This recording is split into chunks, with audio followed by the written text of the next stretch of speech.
نبی صلی اللہ علیہ وآلہ وسلم،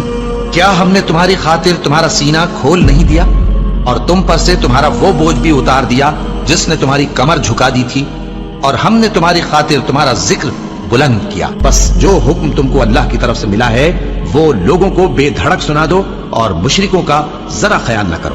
ہم تمہیں ان لوگوں کے شر سے بچانے کے لیے کافی ہیں جو تم سے ہنسی کرتے ہیں، جو اللہ کے ساتھ کوئی اور معبود قرار دیتی ہیں، تو عنقریب ان کو ان باتوں کا انجام معلوم ہو جائے گا،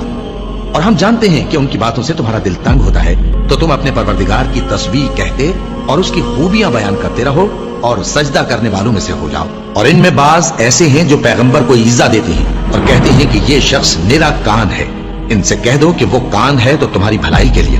وہ اللہ کا اور مومنوں کی بات کا یقین رکھتا ہے، اور جو لوگ تم میں ایمان لائے ہیں ان کے لیے رحمت ہے،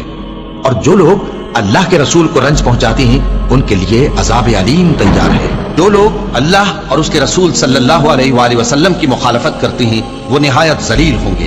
اللہ نے یہ بات لکھ دی ہے کہ میں اور میرے پیغمبر ضرور غالب رہیں گے، بے شک اللہ زور آور ہے، صاحب اقتدار ہے۔ تو ایسا خیال نہ کرنا کہ اللہ نے جو اپنے پیغمبروں سے وعدہ کیا ہے وہ اس کے خلاف کرے گا، بے شک اللہ زبردست ہے، بدلہ لینے والا ہے۔